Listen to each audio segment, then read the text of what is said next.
जो नेता नीतीश कुमार से मिलने पहुंचे हैं वो बार बार कांग्रेस की उस मांग को अनिल शर्मा की दोहरा रहे हैं कि नीतीश कुमार जल्द ही बिहार में मुख्यमंत्री नहीं तो कम से कम डिप्टी सीएम मुस्लिम समाज से दें। नीतीश कुमार की अब तूती बोलने लगी है। जातीय जनगणना कराकर नीतीश कुमार ने कांग्रेस का दिल भी जीत लिया है। पूरे देश के विपक्ष अब नीतीश कुमार को सिर पर ढोने की तैयारी कर रहे हैं। दरअसल जातीय जनगणना के बाद सबसे बड़ी जात मुसलमानों की सामने आई है। 17% का वोट बैंक, जिसमें शेख सईद पठान जोड़ देने पर यह लगभग 20% के आसपास रहता है, ये अब नीतीश कुमार के निशाने पर है। नमस्कार, भारत लाइव देख रहे हैं आप। नीतीश कुमार ने एकाएक बहुत बड़ा फैसला ले लिया है। यह फैसला सबको चौंका सकता है। हो सकता है नीतीश कुमार इस वाइल्ड कार्ड के माध्यम से अपनी डूबती हुई राजनीति और जदयू के बिखरते कुनबे को एक बार फिर से बिहार के राजनीतिक पटल पर सीमेंट कर दे। क्या करेंगे नीतीश कुमार, कैसे करेंगे फैसला? आखिर आज तक जो बिहार में नहीं हो पाया उसे नीतीश कुमार कैसे लागू कर पाएंगे? देखिए, खबर यह आ रही है कि नीतीश कुमार ने मुसलमानों को पूरे बिहार से बुलाया है मुलाकात करने के लिए। यह उस कड़ी का हिस्सा है जिस कड़ी में वो विभिन्न जातीय समूहों के नेताओं से, अपनी पार्टी के कार्यकर्ताओं से मुलाकात करते आ रहे हैं। इससे पहले राजपूत, फिर कुशवाहा और अन्य जातियों से वो मुलाकात कर चुके हैं। पिछड़ा अति पिछड़ा एससी समाज के लोगों से भी वो उन्होंने मुलाकात की थी। लेकिन अब नीतीश कुमार मुसलमानों से मुलाकात क्यों कर रहे हैं? दरअसल जातीय जनगणना के बाद सबसे बड़ी जात मुसलमानों की सामने आई है। 17% का वोट बैंक, जिसमें शेख सईद पठान जोड़ देने पर यह लगभग 20% के आसपास रहता है, ये अब नीतीश कुमार के निशाने पर है। निशाने पर इसलिए मैं कह रहा हूं क्योंकि इस वोट बैंक को नीतीश कुमार अपने पाले में करने के लिए आज से नहीं बल्कि 2013 से ही प्रयास कर रहे हैं। नीतीश कुमार ने क्या कुछ नहीं किया मुसलमानों के लिए। बिहार में अल्पसंख्यक समाज नीतीश कुमार से बहुत प्यार करता है, लेकिन नीतीश कुमार के बार बार भाजपा से चले जाने की आदत की वजह से वो असमंजस में पड़ जाता है। कभी ओवैसी को चुन लेता है, कभी कांग्रेस को चुन लेता है। लेकिन नीतीश कुमार जिस तरीके से भाजपा के साथ चले जाते हैं, इसकी वजह से इस समाज में एक कंफ्यूजन का स्टेज जरूर रहता है। लेकिन अब तो नीतीश कुमार इंडिया गठबंधन में है, अब तो वो महागठबंधन में है।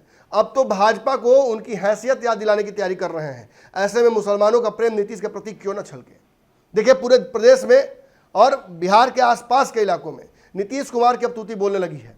जातीय जनगणना कराकर नीतीश कुमार ने कांग्रेस का दिल भी जीत लिया है। पूरे देश के विपक्ष अब नीतीश कुमार को सिर पर ढोने की तैयारी कर रहे हैं। ऐसे में राजस्थान जैसे राज्य जहां पर कांग्रेस का सत्ता है, वहां भी जातीय जनगणना की मांग कर देना और उसे लागू करने की कोशिश करना, यह एहसास कराता है कि कांग्रेस की नजरों में नीतीश कुमार का कद फिर से बढ़ गया है।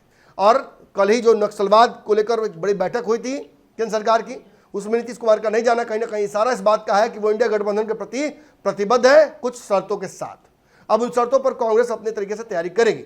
लेकिन एकाएक मुसलमानों को बिहार में नीतीश कुमार ने अपने आवास पर क्यों बुलाया, पार्टी के मुस्लिम नेताओं से मुलाकात क्यों की? देखिए, दरअसल जो सबसे बड़ी वोट बैंक बिहार में है वो मुसलमानों की है। इसके बाद यादव आते हैं। यादवों का ठेका तो नीतीश कुमार ले नहीं सकते हैं, उसके लिए राजद है। लेकिन मुसलमानों को अपने पाले में करने के लिए, खास तौर पे जब राजद से मुसलमान शहाबुद्दीन की वजह से नाराज रह रहे हैं, नीतीश अपने खोए हुए वोट बैंक को बढ़ा सकते हैं। देखिए, नीतीश के साथ अब कुशवाहा जाने वाले हैं नहीं। इक्का दुक्का कुशवाहा नीतीश का चले जाए, लेकिन सच्चाई यही है कि कुशवाहा वोट बैंक में जबरदस्त नाराजगी है और उपेंद्र कुशवाहा और सम्राट चौधरी के माध्यम से उन्हें अपना नेता मिल जाता है। ऐसे में नीतीश कुमार खोए हुए वोट बैंक को सुधारने के लिए और उसे सीमेंट करने के लिए अब मुसलमानों को अपने पाले में करने का फैसला कर लिए हैं। लेकिन जो नेता नीतीश कुमार से मिलने पहुंचे हैं वो बार बार कांग्रेस की उस मांग को अनिल शर्मा की दोहरा रहे हैं कि नीतीश कुमार जल्द ही बिहार में मुख्यमंत्री नहीं तो कम से कम डिप्टी सीएम मुस्लिम समाज से दें। ऐसे में नीतीश कुमार पर यह दबाव भी पड़ता है और नीतीश ऐसा कोई फैसला ले भी सकते हैं।